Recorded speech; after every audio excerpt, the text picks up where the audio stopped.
नमस्कार विद्यार्थी मित्रांनो, आपला 1 डिसेंबरचा पेपर जो आपण इतक्या दिवसांपासून अपेक्षित होता तो फायनली होऊन गेला आहे. आणि आज आता आपण व्हिडिओ रेकॉर्ड करतोय तर 12 तारीख आहे आज.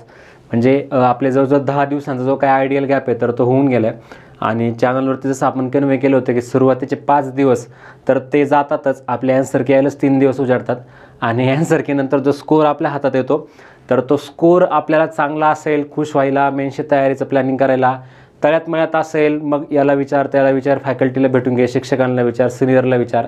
आणि जर कमी असेल तर मग पुन्हा एकदा जे काय आपलं आपण म्हणूया की निगेटिव्हिटी थोडीफार असते आपल्यामध्ये की मग पुढचा अभ्यास कसा प्लॅन करायचा काय. तर ह्या गोष्टींसाठी 5 दिवस आपण म्हटलं होतं की आयडियल ठेवावेत.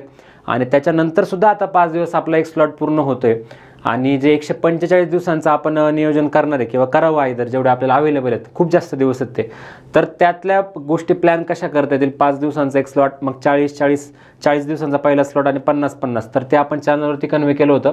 पण आज आपण व्हिडिओच्या माध्यमातून या गोष्टी करणार आहे. तर आजच्या व्हिडिओचा मेन पर्पज काय, तर जसं मी कन्वे केलं होतं, जो आपण सिलेबस प्रायोरिटी चार्ट बनवून दिलेला आहे तुम्हाला, रादर दॅन तो सर्वांनी तसाच असावा किंवा त्यात काही मॉडिफाय करता येईल की हे पण आपण पाहूया. पूर्वपरीक्षेच्या आधी आपण सेम व्हिडिओ केला होता त्या काय म्हणता येईल की चार्टच्या आधारित, की पूर्वपरीक्षा जर लांबती तर मुख्यचे कोणते टॉपिक्स पूर्वसोबत करता येतील. आता पूर्वपरीक्षा झालेली आहे, आपला मेन्सवरती पूर्ण फ्लेज आपला काय म्हणता येईल की एक आपला मोर्चा आपण वळवलेला आहे. मग आता मेन्सचा अभ्यास कसा प्लॅन करायचा ह्या चार्टला पकडून, मग त्याच्यामध्ये खूप सारे क्रायटेरिया आले की ज्यांचा काठावरती स्कोअर आहे, तळ्यात मळ्यात स्कोअर आहे, त्यांनी 5 जानेवारीवरती फोकस ठेवून सुद्धा कसा हा महिना युटिलाइज करता येईल. तो युटिलाइज करण्यासाठी आपल्या साईडने काही इनिशिएटिव्ह असतील का, हे पण आपण म्हणजे इव्हेंच्युअली पुढच्या व्हिडिओमध्ये वगैरे बोलूयाच. पण सगळ्यात महत्त्वाचं काय की ज्याचा स्कोअर छानपैकी आहे त्याने आता त्याचा जो मेन्सचा जो काय माइंडसेट आहे, मेन्सचा जो टेम्पो आहे तर तो फुल फ्लेज सुरू करायला हवा. फक्त तो फ्रेशर आहे का, म्हणजे त्याची पहिली मेन्स आहे का, त्याची दुसरी मेन्स आहे का, किंवा इवन मग काही लोक पोस्ट होल्डर आहेत का, मग त्यांचा जॉब चालू आहे का, ते पोस्ट अपग्रेडेशनसाठी गोष्टी करतायत का, तर कोणत्या टप्प्यावरती कोणत्या GS मधल्या कोणत्या गोष्टींवरती भर द्यावा, कोणत्या गोष्टी टाळाव्या आयदर, तर ह्या सगळ्या गोष्टी करण्याचा आपला प्रयत्न असणार ह्या व्हिडिओमधनं. सो छोटासाच असेल व्हिडिओ, एक अर्धा तास लाईन पूर्ण एकदा मी मेंटेन ठेवायचा प्रयत्न करेल. थोडं जास्त मागं पुढे झाला तर तेवढं गरजेचं आहे असं समजा. सो इथे तुम्हाला काही पॉईंट्स दिसतील तर याच्यावरती आपण फोकस मारूच. फक्त आजच्या सेशनमध्ये काय, वन्स अगेन आपल्या लेक्चरची जी थीम असते की तुम्हाला कळलं पाहिजे की हा माणूस काय आपल्या कशात वेळ घेणार ते फक्त कळावं आधी. तर ह्या पॉईंट्सवरती आपण गोष्टी टाकूया की हे पॉईंट्सच का महत्त्वाचे आहेत. त्याच्यानंतर हे जे चॅनलवरती मी शेअर केलं ते की 145 दिवसांचा आपल्याला स्लॉट अवेलेबल आहे, त्याच्यावरती एकदा ग्लान्स करूया. म्हणजे इवन मी कायम म्हणतो मजेत की आपलं वाढदिवस येतो मग आपण त्याचे दिवस मोजतो. मुलींमध्ये तर ते खूप असतं की 5 days to go, 1 month, literally 1 month to go पासून सुरू असतं. पोरांना आदल्या दिवशी रात्री कळलं तरी खूप झालं. आपलं लग्न असेल आपलं त्याचं प्लॅनिंग करतो, आपल्या घरात काय कार्यक्रम असेल आपण त्याचं प्लॅनिंग करतो. मग मेन्स आपल्यासाठी खूप महत्त्वाची आहे. तर ते 145 दिवसांचा वगैरे गोष्टी आपण प्लॅन केल्या पाहिजेत. त्याचं दर महिन्याचं कॅलेंडर पण मी बनवतोय आज रात्रीपर्यंत, तुम्हाला ते मिळून जाईल की त्याच्यावरती प्रत्येक दिवसात तुम्हाला काय थिंग्स टू डू लिहायला जागा असेल. मग तो ब्रेकडाऊन करून आपण जसं म्हणलं की 40 दिवस 50 दिवस, मग पहिल्या 40 दिवस काय, तर त्या दिवशी ऑडिओ सेशनमध्ये पण मी नागपूरला असल्यामुळं ट्रेनिंग इन्स्टिट्यूटच्या कामामध्ये तर ते मी कन्वे केलं होतं. बट ह्या 40 दिवसांमध्ये जे काही नवीन करायचं आहे रिपीटेड मेन्स प्रायोरिटीने तर ते करून घेणे. आणि फ्रेशर मेन्स जरी असेल, फर्स्ट मेन्स जरी असेल, तरी जे प्रिलिमच्या काळामध्ये राहून गेलेले टॉपिक आहेत किंवा जे मुख्यच्या कॉम्पिटिशनला मॅटर करतात ते टॉपिक इथे करून घेणं गरजेचं आपण पाहिलं होतं.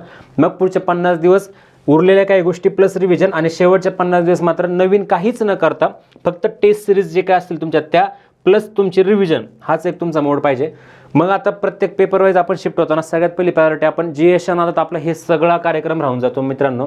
आणि व्याकरणचे पेपर तुम्ही पाहता, डिसाइडिंग फॅक्टर आहे कोणती पोस्ट भेटेल. म्हणजे तुम्ही इंटरव्ह्यूला जाताय का ह्याच्यासाठी भले तुमचा GS तुम्हाला कामाचा असेल, बट अल्टिमेटली तुमची रँक काय येईल आणि तुम्हाला पोस्ट कोणते मिळेल यासाठी तुम्हाला हे दोन्ही पेपर खूप महत्त्वाचे आहेत.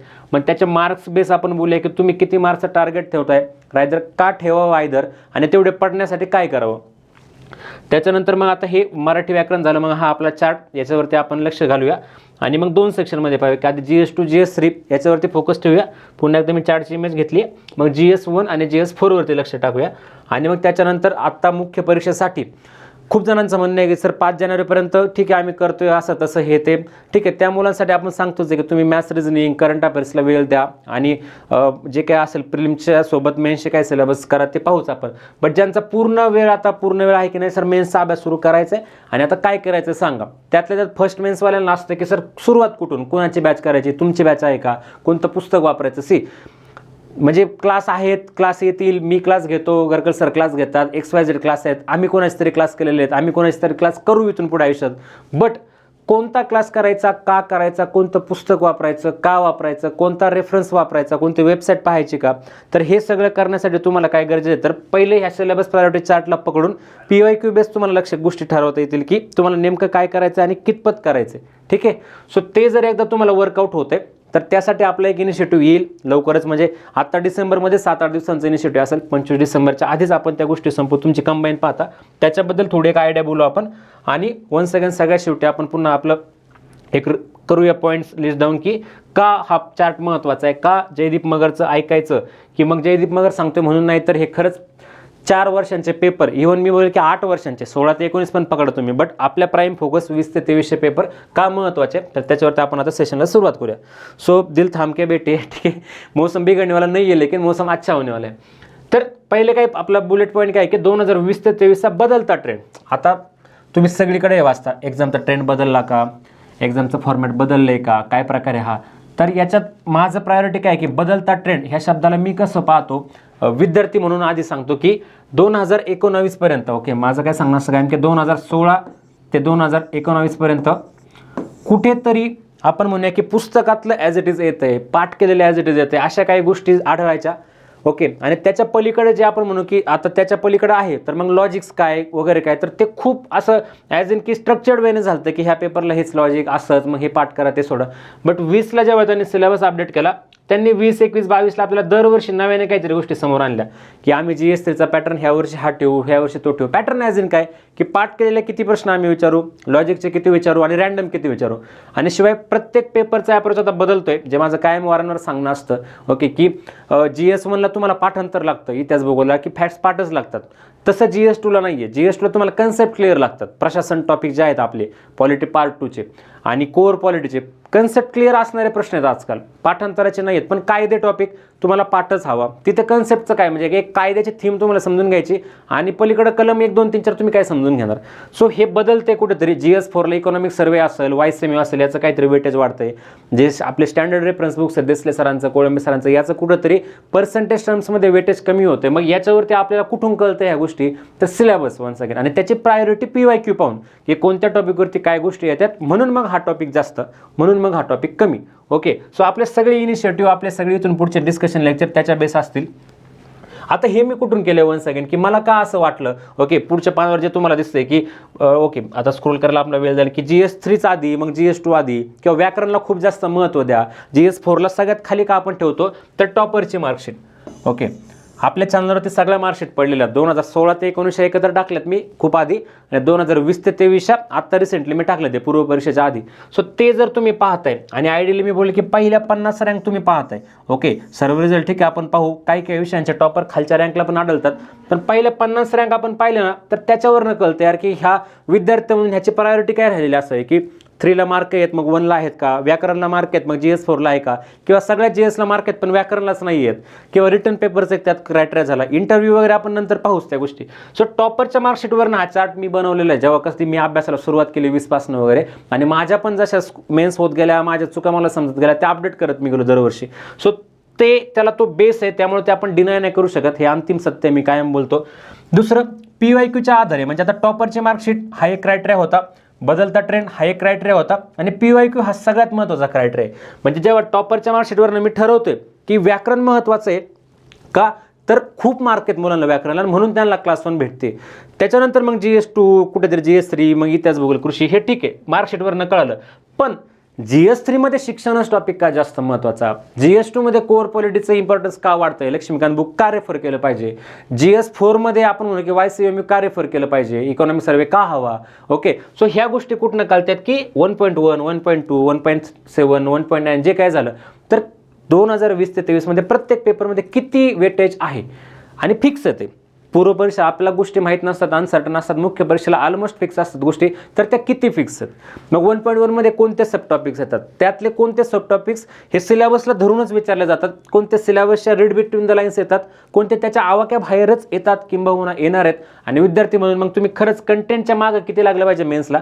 ओके. एका स्टेजला ते लिमिट हवं का, तर नक्की हवं, पण ते कोणत्या सोर्सला किती लिमिट हवं. ओके, म्हणजे आता जर बोलायचं झालं की GS4 तर आपल्याला माहिती आहे की बेस पुस्तक कोणतं आपलं कायम ठरलं असतं किंवा देसले सरांचं किंवा कोळंबे सरांचं, पण त्याच्यातनं जर दिसतंय की बदलत्या ट्रेंडनुसार जे मी बोलतोय PYQ वर वन्स अगेन बोलतोय की नाही क्वेश्चन सुटत आहेत, तर काहीतरी आपल्याला असं शोधायला लागेल मित्रांनो ज्यातनं क्वेश्चन सुटतात.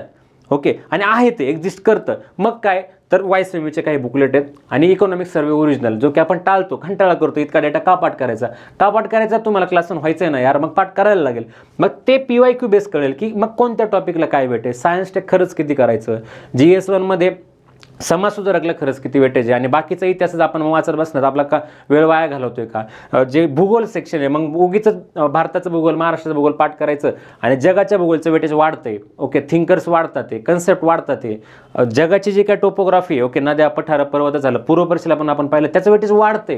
कुठेतरी ते कन्व्हेन्शनल भारत महाराष्ट्र भूगोल पाठ करा ह्या प्रिन्सिपलला छेद देतंय का. सो कुठनं कळते PYQ बेस. ओके, आणि आपला इनिशिएटिव्ह पण त्याच्याच आधारावरती सगळा प्लॅन असेल. कोणत्या टॉपिकला किती रेफरन्स, वन्स अगेन मी तेच बोललो की जर स्टँडर्ड रेफरन्स सोर्सच्या, ओके, म्हणजे त्याला रेफरन्स पण नको मला, स्टँडर्ड बुक्सच्या पलीकडे गोष्टी जातात. आता स्टँडर्ड बुक्स म्हणजे काय की ढोबळमाने टॉपरचे आपण व्हिडिओ ऐकतो, विद्यार्थी म्हणून आम्ही पण ते करतो, शिक्षक म्हणून आम्ही ते सांगतो की इतिहासाचं आहे तर मग जे बेसिक पुस्तक आहे कोणतरी एक समाधान महाजन सरांचं, ओके, तर ते मार्केटला ते चालणारं पुस्तक आहे. याचा अर्थ काय होतो की प्रत्येक मेन्सचा अभ्यास करणाऱ्या, पूर्वपरीक्षा अभ्यास करणाऱ्या विद्यार्थ्याचा जर आपण डेटा काढतोय तर ऑलमोस्ट सगळ्या जणांकडे ते पुस्तक अवेलेबल आहे. मग समाजसुधारकचे वेगवेगळ्या पब्लिकेशनचे पुस्तक असतील, ज्याला जे यूज टू वाचतं ते. भूगोल पाहिलं सौदी वापरतात, काही जण दीपस्तंभ वापरतात. ओके, GS3 पाहिलं तर मग स्टेप अप MPSCचं पुस्तक आहे. ओके, किंवा मग आता रिफर्बिशमेंट इरा IASच्या साईडनं पुस्तक आहे. मग खरंच स्कीमसाठी देसले पार्ट 2 वापरायला लागतं का, किंवा पॉलिटी पार्ट 2 म्हणते वन्स अगेन की कोर पॉलिटीला लक्ष्मीकांतच का गरजेचं, पंचायत राजला मग किशोर लवटे सरांचं आहे, फ्युचर्स आहे. मी जस्ट रँडम नावं घेतोय पब्लिकेशनचे की हे झाले की बाबा कॉमन विद्यार्थ्यांकडे असतात अवेलेबल, पण याच्या पलीकडं कुणीतरी बेअर ॲक्ट्स वाचतंय ना, मग त्याचा काहीतरी एखादा 4-5 प्रश्नांचा टॉपिक सुटतो. मग कुणीतरी फक्त नोट्स आधारित अभ्यास करतं, मग त्याचे ते कोर कन्सेप्ट मिस होतात. कुणीतरी लक्ष्मीकांत वाचत नाही, मग त्याचा डेटा मिस होतो, त्याच्या काही कन्सेप्ट मिस होतात. तो सांगायचा मुद्दा काय आहे की रेफरन्सेस खरंच कोणत्या टॉपिकला ॲड करायचे आणि कितपत ॲड करायचे हे कळणं खूप गरजेचं आहे आणि ते ह्या चार्टवरनं समजतं माझ्या मते. मग तेच की सगळे हे खालचे 3 पॉईंट आपण समअप करूया की GS विषयानुसार मग कोणत्या GSला काय प्रायोरिटी वगैरे काय हेच आपण आत्ता बोललं. सगळ्या 800 मार्क्सला आपण कुठे बसवतोय आपल्या 140 दिवसांच्या कालावधीमध्ये. आता आपले 145 म्हणजे 10 दिवस तर गेले, समजा पुढचे 135 दिवस, आणि मग उपलब्ध जे काय आपल्या हातात 140 दिवस आहेत त्याला आपण कसं युटिलाइज करणार आहोत आम्हाला सांगा. सो हे पुन्हा एकदा ओके, हे झालेलंच आपलं, फक्त एकदा बोलून घेऊ आपण याच्याबद्दल. ओके, की आपले 145 दिवस अवेलेबल होते आपल्याला 2 डिसेंबरपासनं, आणि मी म्हटलं तसं की त्याच्यातले पहिले 5 दिवस ठीक आहे सेटल डाऊन व्हायला जातात. मग डिसेंबरचे आपल्याला 30 दिवस होते, जानेवारीचे 31 आहेत आपल्याकडं. 5 जानेवारी ही एक जी काय कंडिशन आहे ह्या व्हिडिओला डिस्कस करताना मी ती बोलेलच मध्ये किंवा शेवटी बोलूया व्हिडिओच्या आपण. मग हे फेब्रुवारी, मार्च आणि एप्रिलचे 25 दिवस माझ्या मते मी जसं बोलले की फक्त ओके 3 राऊंडच्या टेस्ट सिरीज ज्या आपल्या असतीलच, ओके, त्या मार्च एंडला असेल आपली एक राऊंड आणि एप्रिलमध्ये एक असेल ती टेस्ट सिरीज. आणि फक्त तुम्ही 31 मार्च म्हणजे ज्याकडून तर मार्च एंड सरकारच्या भाषेत, बजेटच्या भाषेत, तर मार्च एंड तुमचा पण ठरला पाहिजे, March end concept. So March end is the काय म्हणते अल्टिमेट टार्गेट. त्याच्या पुढे फक्त रिव्हिजन, फक्त टेस्ट सिरीज, फक्त PYQ, त्याच्या पलीकडे नवीन काही गोष्टी करायच्या नाहीयेत. आता याच्यात पण ब्रेकडाऊन करून आपण काय त्या दिवशी पाहिलं होतं की मग कसं, ओके सर, एक ढोबळमाने प्लॅन कसा असावा. ओके, तर ट्रान्झिशन झोन मी बोललो 5 दिवसांचा गेला आहे आपला. आता आपल्या सगळ्या गोष्टी सेटल डाऊन झालेल्या असाव्यात माझ्या मते की सर स्कोर असा आहे तसा आहे काय. आपण बोललोय खूप सरांसोबत, काही जणांना कंबाईन करत राहा सांगितलं आपण काठावरती.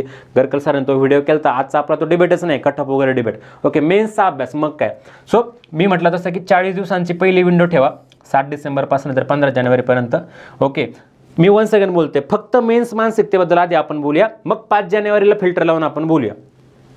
स्लॉट 2 मग 50-50 दिवसांचा इक्वल ठेवला आहे मी. आणि जसं मी बोललं काय, इथे सगळ्या नवीन गोष्टी, इथे सगळ्या शिकण्याच्या गोष्टी, इथे सगळ्या पुढचे 100 दिवस प्लॅन करण्याच्या गोष्टी. ओके, कंटेंट प्लॅनिंग ज्याला आपण म्हणतोय. ओके, सो ते करायचे. आणि मग इथे याच्यातल्या काही उरल्या सुरलेल्या गोष्टी आणि ही ते केलेल्या गोष्टींची रिव्हिजन. आणि इथून पुढे मात्र जे मी बोलले की ह्या 50 दिवसांमध्ये एप्रिलचेच 25 दिवस बसतात आणि मार्चचे 25 दिवस. सो त्याच्यात मात्र फक्त रिव्हिजन, परत वाचणे, परत पाठ करणे, कॉम्प्रिहेन्सिव्ह राऊंडचे पेपर सोडवणे, स्वतःला त्या 3 दिवसांमध्ये टेस्ट करणे. आणि जे आता आपण डिसेंबरमध्ये आपल्या इनिशिएटिव्हमध्ये घेऊ, ओके, जसं आपण प्रिलिम्सला अजेंडा सेटिंगच्या फॉर्मॅटमधून घेतलं होतं त्याच्यापेक्षा काहीतरी भन्नाट आपण कन्सेप्ट इम्प्लिमेंट करणार आहे. सो त्याचा बेस ठेवून मग कसं ते शेवटचे 50 दिवस प्लॅन करता येतील हे तुमचं आत्ताच डिसेंबरमध्येच फिक्स झालं पाहिजे. मग नंतर तुम्ही विचार नाही करायचा जानेवारीमध्ये फेब्रुवारीमध्ये जेव्हा सेकंड की आली मग निकाल लागला आणि जेव्हा काही एजवरती असणारी मुलं मग मेन्सचा अभ्यास करतील तेव्हा तुम्ही रेडी हवेत. नाही, माझा पूर्ण अभ्यास झाला, आता मी फक्त रिव्हिजन करतोय. ओके, आता ते फक्त आपण पेपर वाईज बोलूया की कसं बसवलं पाहिजे वगैरे काय. आता त्या दिवशीच्या ऑडिओ सेशनमध्ये मी जसं बोललं की माझ्याकडे काही सॅम्पल स्पेस नव्हता की कोण कंबाईनचं कसं वगैरे काय. सो खरंच व्याकरण पेपर आणि रिटर्न पेपरला वेळ द्यावा का, तर माझं म्हणणं आहे आपण आकड्यांबद्दल बोललो की बाबा जे काही 110 115 कट ऑफ, फिमेलसाठी 100 102 105. सो तो जो काय तुमचा आकड्यांचा बेस आहे तो जर पकडला तर ज्यांना असं वाटतं की मी कॉन्फिडंट आहे की माझा स्कोअर खूप सेफ आहे 120-125 वाल्यानंतर ते करावंच नाही, त्याने मी सांगितलंय की बिलकुल चुकी करू नका व्याकरण पेपर मागे ठेवायची. का, इथे मी तुम्हाला 5 आकडे लिहिलेत. 70 मार्क 100 पैकी 75 mark, 80 mark, 85 mark, 90 mark. Okay, आपल्याला ह्या स्टेज पार करत करत करत करत आपला स्कोअर आणायचा आहे. मी परत एकदा बोलतो, तुम्ही जीएसचा स्कोअर किती जरी तुम्ही उड्या मारल्या साध्या भाषेत तरी सुद्धा तुम्ही क्लास 1 होणार का की क्लास 2 होणार किंवा क्लास 1 मध्ये तुम्हाला कोणती पोस्ट मिळेल हे फक्त आणि फक्त सध्याची marksheet, once again toppers marksheet, Jaydeep Magar म्हणतो म्हणून नाही, टॉपर्स मार्कशीट पाहून कळतं की ह्या पेपरवरनं ठरते आणि कुठेतरी मग इंटरव्ह्यू प्लस लेखी पेपर. बट हा पूर्ण सब्जेक्टिव्ह मुद्दा आहे, याच्याबद्दल आपण व्हिडिओच्या एकदम शेवटी बोलू. इनफॅक्ट बोलायला पण नको, मी बोलले जानेवारीमध्ये माझी बॅच येईल. तुम्हाला माहिती आहे मला 2020ला 75 मार्क होते, तुम्हाला हे सुद्धा माहिती आहे मला त्याच्यानंतर इतके मार्क कधी आले नाही.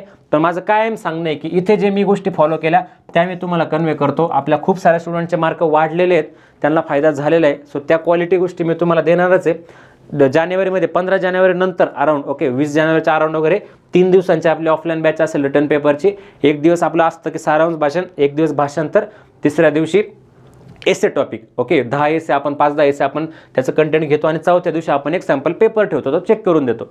ते फॉर्मॅट असेल. ज्यांना माझ्यावरती ट्रस्ट आहे, का ट्रस्ट ठेवा तर माझं चॅनलचं कंटेंट पाहून घ्या, माझं रायटिंग पाहून घ्या आणि माझे व्हिडिओ तर तुम्ही ऐकताच. सो त्याच्यावरती ट्रस्ट ठेवून तुम्ही पूर्ण, म्हणजे मी म्हणलं की पूर्ण ब्लाइंडली ट्रस्ट ठेवा. डोंट वरी, आपण रिटर्न पेपर छानपैकी करून घेऊया.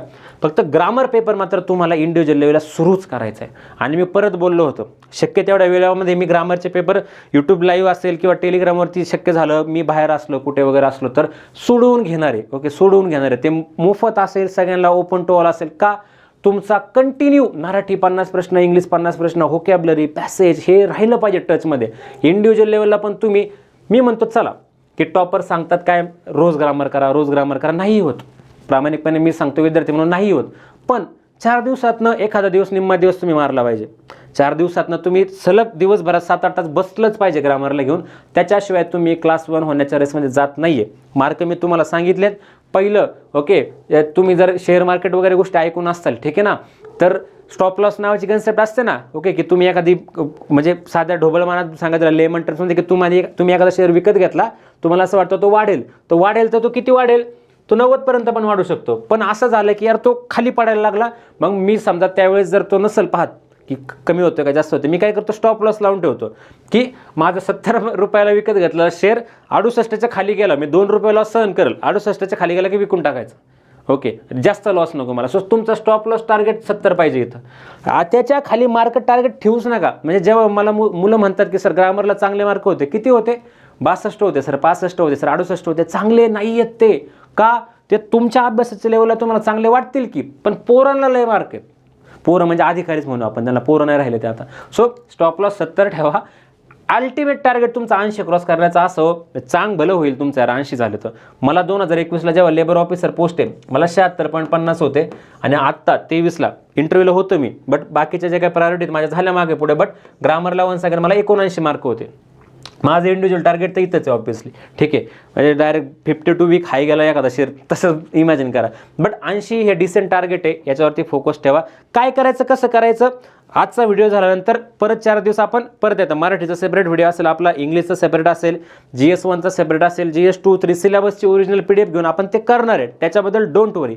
बट प्रायोरिटी सेट झाली पाहिजे. आपण हे करायचंच आहे, हे स्वतःला खुणगाड बांधा. व्होकॅब्युलरी मिस करायची नाही. कायम आपण असं करतो की मोरावाळे सरांचं पुस्तक वाचतोय, प्रश्न सोडवतोय, बाळासाहेब शिंदेंचं वाचतोय किंवा क्लासच्या नोट्स, हे पुस्तक बोललो मी फक्त. किंवा इंग्लिशला असेल की पाल्यांसुरी वाचतंय कुणी, किंवा जे काय त्याचं नाव आर्यंतचं CDSचं पुस्तक आहे बक्षी सरांचं ते असेल, किंवा कुणी कोणत्या क्लासच्या नोट्स वापरते. पण ग्रामरचे क्वेश्चनच्या नादात ते म्हणूया का आपण की व्होकॅब्युलरी मिस होतं. सो मी सांगेल की पहिल्या 40 दिवसांमध्ये एका विषयाचे व्होकॅब्युलरी केला. I agree. 2 विषयांचे व्होकॅब्युलरी सोबत नाही होऊ शकत. एक तर मराठी पकडा, एक तर इंग्लिश पकडा. नंतरच्या 50 दिवसांमध्ये मग उरलेलं व्होकॅब्युलरी पकडा आणि शेवटच्या 50 दिवसांमध्ये दोन्ही व्होकॅब्युलरी पकडा. PYQचं व्होकॅब्युलरी प्लस तुमचा जे काय रेफरन्स सोर्स तुम्ही ठरवताल, जो आपण बोलूच इव्हेंच्युअली, तर तो करा. माझ्या मते ग्रामरला मी खूप वेळ दिला आहे, कारण की तो गरजेचा आहे आणि ते राहून जातं. मी परत परत बोलते, ते राहून जातं. मी स्वतः मला माहिती ते मी कधी ठेवलं नाही, कारण मला ही श्युरिटी होती की GSला माझा अभ्यास मागं पुढे होईल, माझे रेफरन्स सोर्सेस चुकतील, माझे लॉजिक चुकतील, पण ग्रामर जर मी ओढलं कंटिन्यू तर मला ते लीड देणार आहे, काय माझा स्कोर ते मेंटेन ठेवणार आहे. आणि रिटर्न पेपरबद्दल तर आज बोलायला पण नको, काहीच काळजी करू नका. पूर्णपणे ट्रस्ट ठेवा, आपण छानपैकी करून घेऊया. आणि त्याच्या पलीकडे नसेलच माझ्या गोष्टी करायच्या तर काय करायचं, कसं करायचं, रिटर्न पेपरचा सेपरेट व्हिडिओ असेलच. पण 5 जानेवारी नंतर आपण रिटर्न पेपरवरती भर द्यावा. आज आत्ता घाबरून जाऊ नये. ओके, एवढं कटाक्षानं सांगणार राहील. सो आता कमिंग टू बेसिक पॉईंट, मी परत एकदा बोलते, पूर्व परीक्षेच्या आधी जो व्हिडिओ केलाय तो पाहून घ्या. त्याच्यातनं तुम्हाला गोष्टी चांगल्यानेच अजून कळतील. मग हा व्हिडिओ पाहायला आले इथून पुढचा तरीच चालेल, कारण की आज आत्ता ह्या व्हिडिओमध्ये आपण फक्त प्रायोरिटीवरती लक्ष देणार आहे. याच्या आत काय म्हणजे काय की सपोज GST आहे, मग भारताचे संविधान टॉपिक आहे 1 नंबरचा, याच्या आत काय टॉपिक आहेत, किंवा इकडे ब्रिटिश सत्ता याच्या आत काय, आरोग्याच्या आत काय, कामगार कल्याणच्या आत काय, हा आजच्या व्हिडिओचा अजेंडाच नाही आहे. त्याच्यासाठी उद्या परवा 13 4 दिवस 4 GS, 5व्या दिवशी grammar, detail PDF discussion. Okay, ती आज आपण पाहूच की 1.1 मग ह्याच्यात काय आहे, मग ह्याच्यात कितपर्यंत जायचं, ह्याचे सोर्सेस कोणते, आयोगाने हे छापले, तुम्ही कधी पाहिलं का. जसं म्हणजे क्लासिकली बोलायचं झालं तर भारतीय संघ राज्य आणि राजकीय व्यवस्था हा 2 नंबरचा मुद्दा आहे. मेन्सच्या सिलेबसमध्ये क्लिअर कट त्यांनी मेन्शन केलेलं आहे की सरकारी आयोग, पंची कमिशन, महिला आयोग, NHRC वगैरे वगैरे गोष्टी. ओके, केशवानंद भारती केसचं लिटरली त्यांनी मेन्शन केलं आहे. सो हे मुद्दे आपण मिस आउट करतो आणि म्हणतो की यार आयोग कोणत्या पण टॉपिकला प्रश्न विचारते.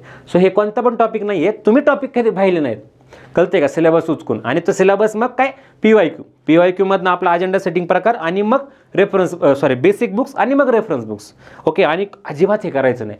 आपली जे कोणी आपल्या इनिशिएटिव्हचा भाग होईल आणि तो मुलगा अभ्यास करायला, आम्ही तोंडावर म्हणतोय की तुम्ही घाबरणारच नाही पूर्ण 4 महिने की सर कोणतं पुस्तक करून कोणाची बॅच करू. रॅदर तर आम्ही म्हणतो की आमची पण बॅच करायची गरज नाही नंतर कंटेंटची, म्हणजे एकदा ती बॅच केली आणि टेस्ट सिरीज केल्या तर, बिकॉज तुम्हाला ते क्लिअर होऊन जातील गोष्टी ह्या चार्टमधनं, सिलेबस डिस्कशनमधनं, की कोणतं पुस्तक, कोणता टॉपिक, कितपत रेफरन्सेस आणि लॉजिक्स किती आणि कंटेंट किती. सो आता आपण ढोबळमाने हा एक चार्ट पुन्हा एकदा ब्रशअप करूया. आणि आता मात्र आपण पाहूया की 5 जानेवारीला जर कोणी फोकस करते तर ग्रामर त्याने राहू द्यात. जर त्याचा 105 आणि 110 फिमेल असेल तर 100च्या खाली स्कोर आहे, किंवा कडेला मेल कॅन्डिडेट असेल तर 105 8-10 स्कोर आहे, तर त्याने ग्रामर मग नका करू, कारण की त्याला कंबाईन पण द्यायची आहे, कंबाईन पण पास व्हायची सेफ साईड त्याला. ओके, सो त्याने ग्रामर नका करू, हे मी आधीच बोललो होतं. त्याने रिटर्न पेपरचा तर संबंधच नाही. मग आधी आपण कंबाईनबद्दल बोलू बरं का, की 5 जानेवारी करणाऱ्या मुलाने काय करावं ह्या चार्टमधला. 1 सेकंड, पूर्व परीक्षेचा जर तुम्ही पाहिला व्हिडिओ प्रायोरिटी चार्टचा, त्याच्यात मी ज्या गोष्टी सांगितल्या त्याच, ज्या तुम्हाला कंबाईनला इरिटेट नाही होणार. इथे मी बिलकुल हा शब्द नाही बोलला आहे का की अशा कोणत्या गोष्टी ज्याचा कंबाईनला फायदा होईल, बिलकुल नाही. ह्या दोन्ही एक्झाम एकत्र करू नका, हे प्रायोरिटी सेट करू नका. राज्यसेवा आहे, कंबाईन आहे, पण असे कोणते विषय आहेत की ज्याचा अभ्यास केला तर कंबाईनला तुम्हाला वेळ वायाला नाही जाणार, कंबाईनचा तुमचा अभ्यास पण चालू होईल. फॉर एक्झाम्पल मी म्हणेल का तुम्हाला चुकून पण कंबाईनचा अभ्यास करणाऱ्या मुलाला की कायद्यांचा अभ्यास कर राजा. ओके, तुझा स्कोर आहे 105, तू घाबरतोय मान्य 110 आणि तू काय नाही कायद्यांचा अभ्यास कर आणि 5 जानेवारीचा पण अभ्यास कर, मॅथ्स रिजनिंग कर, करंट अफेअर्स. माझ्यासारखा वेळपट शिक्षक नाही ना. ओके, सो ते नाही करायचं. मग ज्याचा कंबाईनचा अभ्यास चालू आहे ना, जो पाहतो ना की कंबाईन मला करायचे वर्ग, मग त्याने काय, तर इकडचे जे स्मॉल टॉपिक आहेत कोणते पहा, की हे पहा जे त्याला म्हणजे इरिटेट नाही होणार, मी 1 सेकंड शब्द बोलतोय की त्याचा वेळ वाया गेल्याचं फील नाही होणार. तर हे भारतीय प्रशासनाचा उगम, जिल्हा प्रशासन, सार्वजनिक सेवा, याच्यातल्या गोष्टी त्याला होतील पण मेन्सचा अभ्यास करून, आणि रादर दॅन त्याचा अभ्यास कंबाईनचा खराब पण नाही होणार. ओके, त्याच्याही पलीकडे मी जाऊन की हे पण सेक्शन तो करू शकतो, बट पॉलिटिक्स सेक्शन करू नका कंबाईन करणाऱ्या विद्यार्थ्याने. कृषी प्रशासन तर ठीक आहे, खूप मायनर टॉपिक झाला. कायदे सेक्शन करू नका, हे मात्र तो करतोच आहे. तो लक्ष्मीकांत वाचतोय, तो कोळंबे सरांचं पुस्तक वाचतोय, तो आपले संविधान वाचतोय, किंवा XYZ अकॅडमीच्या नोट्स वगैरे वाचतोय. कोर पॉलिटी तो करतोय. अर्थात कोर पॉलिटीच्या सिलेबसमध्ये मेन्सला काय छापले ते तो नाही पाहते, बट तो पुस्तक तर रेफर करतोय. सो ठीक आहे, 35 प्रश्न जे असतात ह्या सिलेबसला धरून आणि 45 प्रश्न, त्या 45 प्रश्नांमध्ये कुठेतरी तुम्ही 20-22 मार्कांचा कंटेंट ऑलरेडी वाचताय. So don't panic. सो हा तुमचा GS होतोय. GS3 मी जसं बोललो होतं की कोणते टॉपिक जे तुमचे पटकन उरकतील आणि मग तुम्हाला टेन्शन नाही घेता, ते सोडून पण घेता येतील की ठीक आहे मी हे जर करतोय टॉपिक तर माझा हा मेन्सचा पण अभ्यास होतोय आणि 1 सेकंड माझं कंबाईन पण डॅमेज होत नाही. तर हे मी बोललो होतं की UDHR टॉपिक करून घ्यावा हक्काने. आंतरराष्ट्रीय संघटना एका ठिकाणी होतं, शॉर्ट नोट्स काढले तर करून घ्याव्यात. ग्राहक हक्क कायदा ट्राय टू अवॉइड, ओके, की नाही येतो तुमच्या प्रिलिमसाठी कामाचा नाही किंवा तुमचा वेळ जाण्याचा फील होईल. पण याच्या खालचे जे टॉपिक आहेत, ओके, आरोग्य, बालक, महिला विकास यातल्या योजना, ओके, ग्रामीण विकासासारख्या योजना जे तुम्ही कंबाईनच्या इकॉनॉमीच्या सेगमेंटला वाचताच, दारिद्र्याच्या योजना, ओके, त्या करून घ्या तुम्ही. ओके, शिक्षण वगैरे मग कंबाईनच्या विद्यार्थ्याला असं होईल की नको, इतक्या गोष्टी नको वाचायला. इनफॅक्ट GS3च मी मेन्सचा अभ्यास करणाऱ्या विद्यार्थ्याला पण बोलले की GS3ची प्रायोरिटी ठेवू नका आत्ता. का? कारण की तुम्ही वर्षभर केलाय GS3, हे मला पण माहिती, तुम्हाला पण माहिती की मेन्सचा अभ्यास करतो, प्रिलिम्स पोस्टपोन झाली, GS3 GS2 करतो. पण 1 डिसेंबर नंतर पण तुम्ही हे घेऊन बसताय ना, तर तुम्ही हे 2 GS मागं टाकताय, 1-4 आणि प्रोव्हाइडेड तुमचं व्याकरण. आणि मग तुम्ही टंगळमंगळ करत, टेकिंग फॉर ग्रँटेड, एकदम म्हणजे चंद्र दिसतं तुम्हाला पुस्तकात, ओके, की नाही मला येतंय, मला भारी वाटतंय, मला पाठवतंय, नको. याच्यावरती वेळ द्या, क्वालिटी टाईम इन्व्हेस्ट करा, ग्रामर करा, हे पण करा. आणि त्याच्या पलीकडे करायचंच झालं तर माझ्या मते मी ते शॉर्टमध्ये बोललं, कारण की मला वाटत नाही की तो विषय तुम्ही आता फिट बसवायला हवा, तो तुम्ही जानेवारीमध्येच घ्यायला हवा.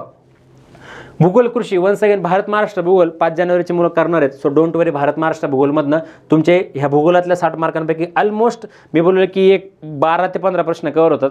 प्राकृतिक भूगोल ठीक आहे, कंबाईनला जास्त नाही आहे. राज्यसेवेच्या पूर्वला आपण अभ्यास केला आहे, तिथनं आपले 15-20 प्रश्न कव्हर झाले.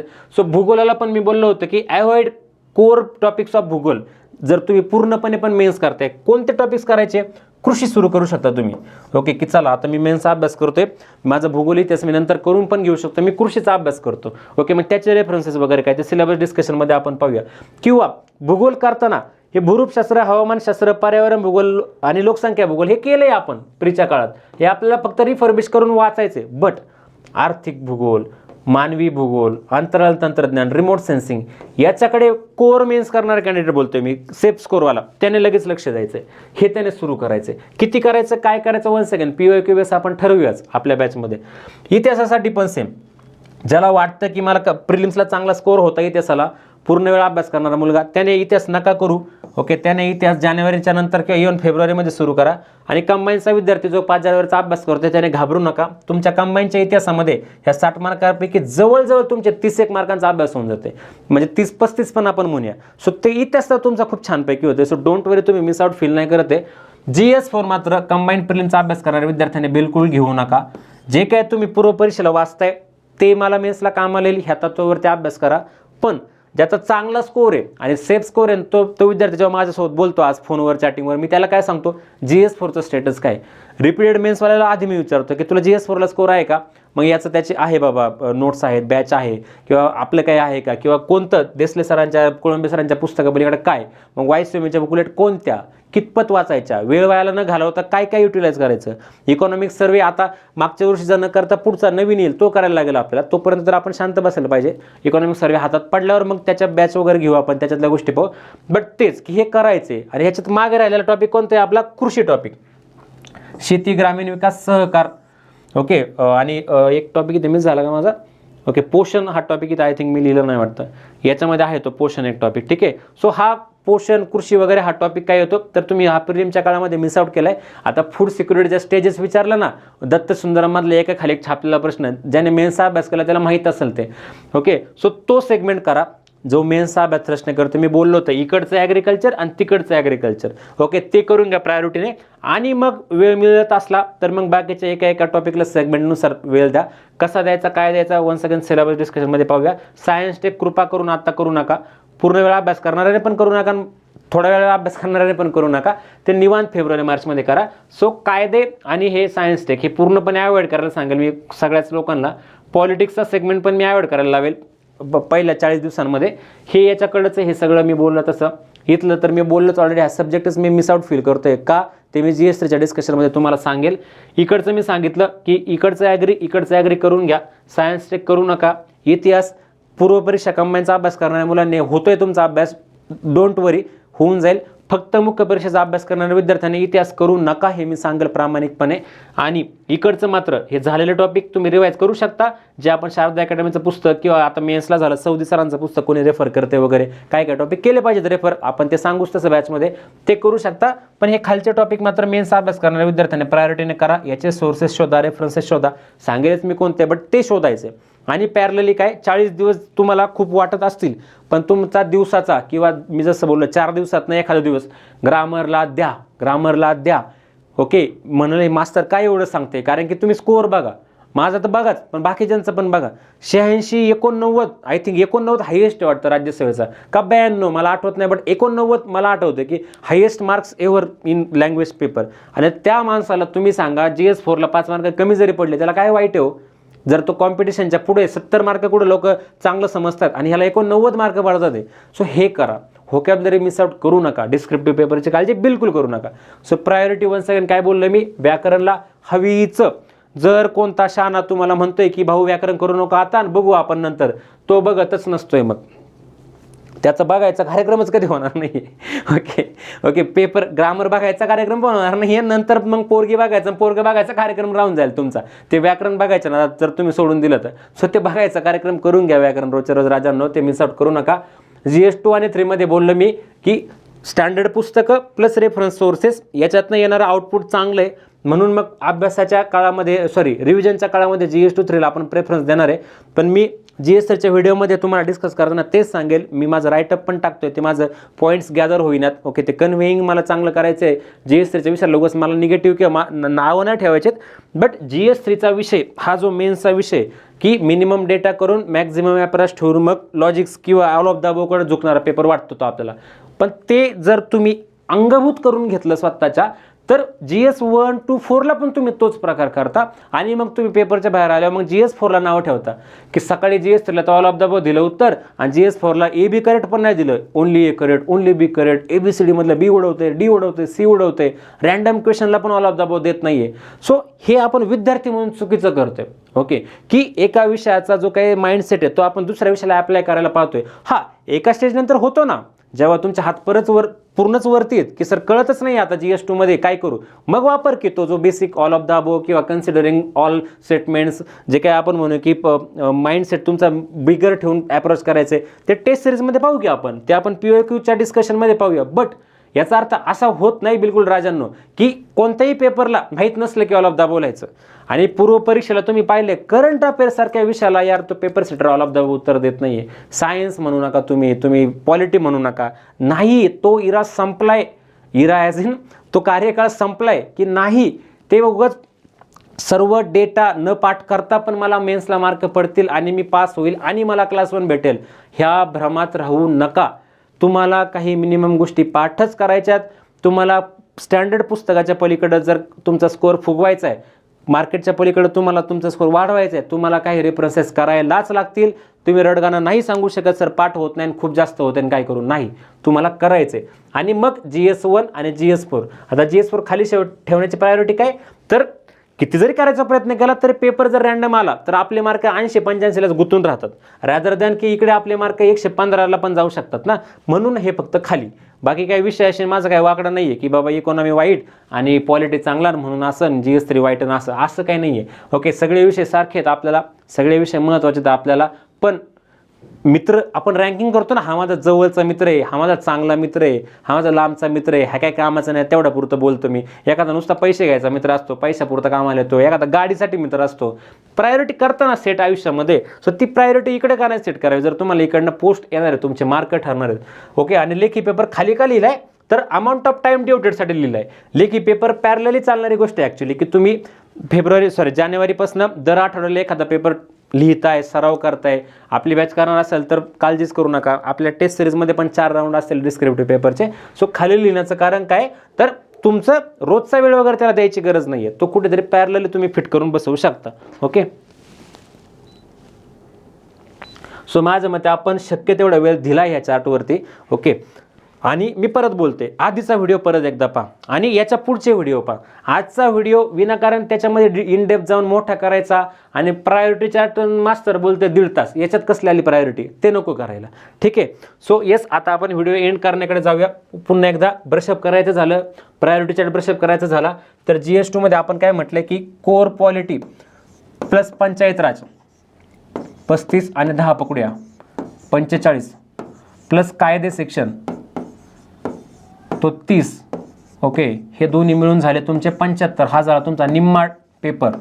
हा श्युरिटीचा पेपर आहे, मी कायम सांगतो. ओके, मेन्सच्या काळात रिव्हिजन करायला तुमच्या कायद्याच्या 1 पेज नोट्स रेडी हव्यात. तुम्ही बेअर ॲक्ट्स भले रेफरन्स म्हणून अभ्यास करताना वापरा, फायनल अभ्यास करताना 1 पेज नोट्स पाहिजेत. ओके, त्याची पण शक्य झाली तर आपण बॅच घेऊ. डोंट वरी, काही काळजी करू नका. तुमचा अभ्यास सोपा करायला जी दुनियाचं काम करायला लागेल ते मी करणार आहे. ओके, सो डोंट वरी. आणि हे कोर प्लस पंचायत राज, इथे जेवढं तुम्ही सिली मिस्टेक करताल, चुकताल, तुमची पोस्ट राहून जाते. हे मला नव्याने सांगायला नको. आणि मग पॉलिटी पार्ट 2 जो काय कन्सेप्ट आहे, कायदे मी त्यात पकडत नाही, तुम्हाला म्हटलं तसं. मग पॉलिटी पार्ट 2 कुठेतरी मी म्हणलं की 75 जो आहे तर तो 40 + 35 असा मी पकडतो. की 40 मार्कांमध्ये प्रशासन सेगमेंट जी काय आहे, सार्वजनिक सेवा, प्रशासन, प्रशासकीय कायदा वगैरे वगैरे सगळ्या गोष्टी मी पकडतो म्हणजे दिसतं तसं. आणि 35 मार्काच्या सेगमेंटमध्ये मीडिया टॉपिकच आला आपला, काय म्हणतात की 5 मार्कांना. आणि मग पॉलिटिक्स सेगमेंट प्लस तुमचा एज्युकेशन सेगमेंट. आता हे 40-35 इकडं तिकडं होऊ शकतं. इकडं कधी 35 होतील, इकडं कधी 40 होतील. अचानक एज्युकेशनचे मार्क वाढतात पेपरमध्ये, अचानक पॉलिटिक्सचे कमी होतात.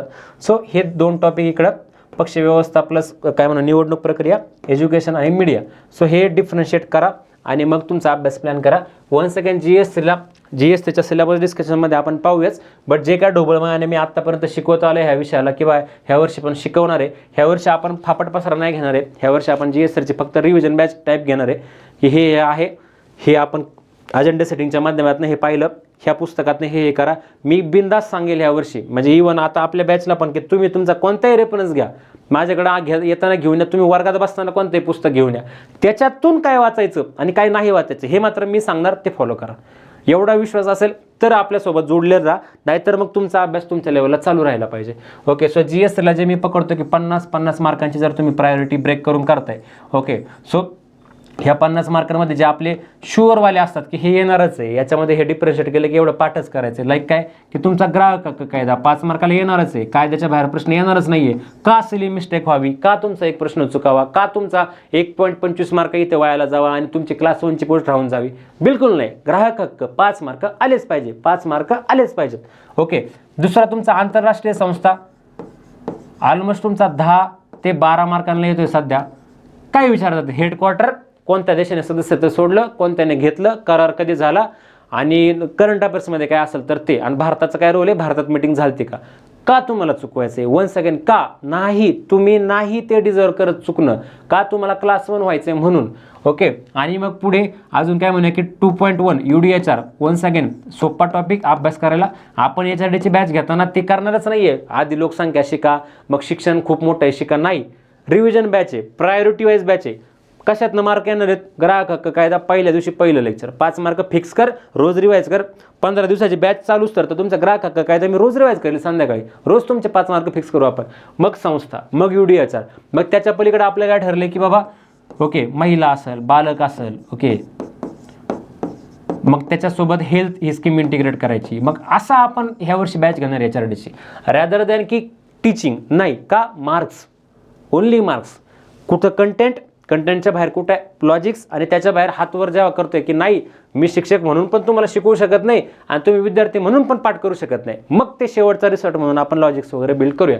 सो हेच राहिलं. मग आता सिलेबस पॅराटी चार्ट पुढे मी घेतो लिहित बसण्यापेक्षा, की मग तेच की हे शिक्षण टॉपिक इथला 35 ते 45 मार्कांना होतो आपला. मग हे युवक वृद्ध कल्याण हे 20-1 मार्कला, आदिवासी विकास वंचित घटक 15-1 मार्कला, ग्रामीण विकास 10 मार्कला येतो, आणि हे मूल्यनिधी तत्वे कामगार कल्याण हे 15-1 मार्कांना. सो असा GS2 GS3 माझ्या मते समअप केला आपण प्रायोरिटी चार्टमध्ये. GS3ची बॅच नक्की असेल आपली. वन्स अगेन मी फॉर्मॅट सांगितलं बॅचचं, पहिल्यापासून नाही. पेपरला काय येतं, अजेंडा सेटिंगमधनं काय दिसतंय, आयोगाने काय विचारले, पुस्तकं कोणतीही घेऊन बसा लेक्चरला, पण कशी वाचायची, काय वाचायचं, का नाही वाचायचं, ते माझ्यावरती बिलीव ठेवून ते पूर्णपणे फॉलो करा. आपण सोबत अभ्यास करू, आपण सोबत पाठ करू. मी म्हणतच नाही मी शिकवतो मग मी खूप मान, बट आपण सोबत अभ्यास करू, सोबत पाठ करू आणि सोबत मार्क आणू. ओके, माझे 103, 105 असे मार्क आलेले 2 वर्षी. पहिली माझी मेन्स होती आयुष्यातली, मला पण 72-75 मार्क होते. वाढला माझा काही गोष्टी, मला नवीन पुस्तकं कळाली, नवीन रेफरन्सेस कळाले, क्वेश्चनकडे पाहण्याचा ॲप्रोच बदलला. 105, 103 पर्यंत आलाय माझा स्कोर. तुमचा कसा आणता येईल, मला पण 115 पाडायचे. आपला स्टुडंट ओमकार सर हे व्हिडिओ झाले ते आता माझीच बॅच केलेली मागच्या वर्षी, त्यांचं 117.5 आहे. सो त्यांच्याकडनं काही गोष्टी शिकूया आपण, त्या तुम्हाला कन्वे करूया. जे आपली बॅच केलेले स्टुडंट आहेत त्यांनी माझं कंटेंट कसं युटिलाइज केलं त्यांना आपण लेक्चरमध्ये आणून कन्वे करायला लावूया. बट मार्क्स वाढले पाहिजेत, रॅदर दॅन की पुस्तकं हे आणि मग असं ॲपरचन असे लॉजिक. नो, आपल्याला पूर्णपणे मार्क्स ओरिएंटेड अभ्यास करायचा आहे, म्हणून आपला हा सिलेबस प्रायोरिटी चार्ट आपण इथे डिस्कस करतोय. ओके, सो आता आपण व्हिडिओ संपवण्याकडे येऊया. इतिहास, भूगोल, कृषीला आपण जास्त ब्रेकडाऊन नको करायला. जसं मी म्हटलं 60-60-30. ओके, तर ह्याच्यामध्ये इतिहासामध्ये तुमचं टार्गेट 35+ ऑलमोस्ट 40पर्यंत असावं. भूगोलामध्ये तुमचं टार्गेट 50, हे सुद्धा कमी आहे मी म्हणाल. स्टॉप लॉस 50चा असावा, 55+च. आणि ॲग्रीमध्ये ज्याला खरंच चांगला अभ्यास आहे ज्याचा आणि ज्याला क्लास 1च व्हायचं आहे, मी तर म्हणाल 28, 29, 30 मार्क, 25 पण नाही, हे टार्गेट असावं तुमचं. आणि GS4मध्ये सायन्स टेकला 45 आणि हे 105 जे आहेत. तर 105मध्ये आपण बोललो होतं की इकॉनॉमिक्स मधला ॲग्री जो सेक्शन आहे तर तो ऑलमोस्ट 30 ते 35 मार्कला आहे.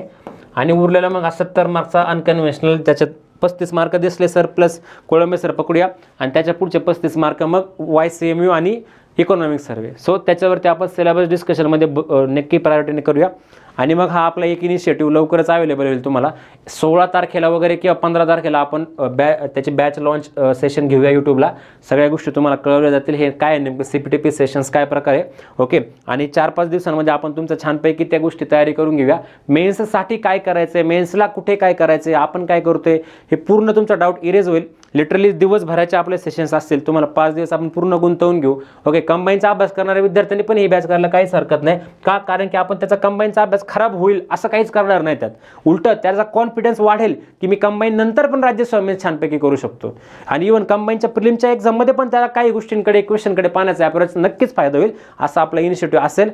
सो आपण थांबूया आजच्या व्हिडिओमध्ये. पुन्हा एकदा तेच समअप केलेले पॉईंट्स आम्ही परत इथे घेतले ते. GS1ची, GS2ची, GS3ची, GS4ची सिलेबस PDF डिस्कस करण्याची सेपरेट व्हिडिओ उद्या परवापासून अवेलेबल होईल 4 दिवस.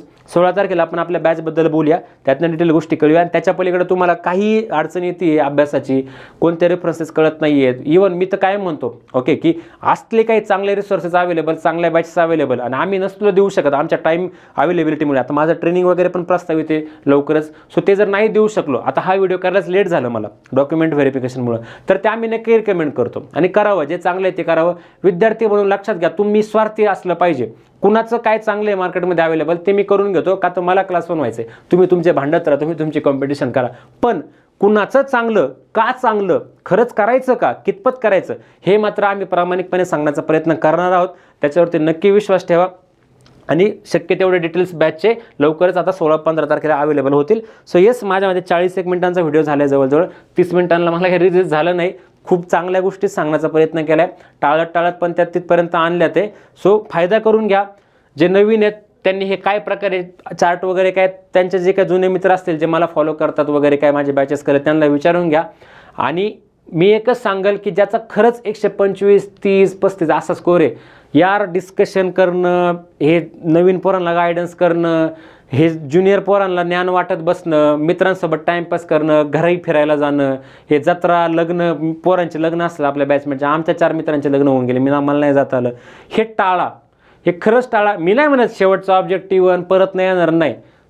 वन्स अगेन ओके, संकल्प देशमुख सरांनी जो क्वेश्चन टाकला होता त्यांच्या चॅनलला की मी मेन्सचा अभ्यास करणं डिझर्व करतो का, तर तुम्हाला खूप आवडला आणि दॅट इज वर्थी तो क्वेश्चन. ओके, की खरंच तुम्ही डिझर्व करता का, आणि जर तुम्ही करता ना तर तुम्हाला ते व्हॅलिडेशन नको आहे कोणाकडनं की हॅलो JD सर काय करू, अभ्यास करू का, हॅलो XYZ सर काय करू, अभ्यास करू का, कसा करू, मला भेटा, मला गायडन्स करा. नाही, मला माहिती आहे मला मेन्स करायची, मला हे माहिती आहे मी मेन्समधनं चांगला स्कोर आणणार आहे, कसा आणू, मला भीती वाटते, मला डाऊट आहेत, मला सांगा, मग मी माझं करतो.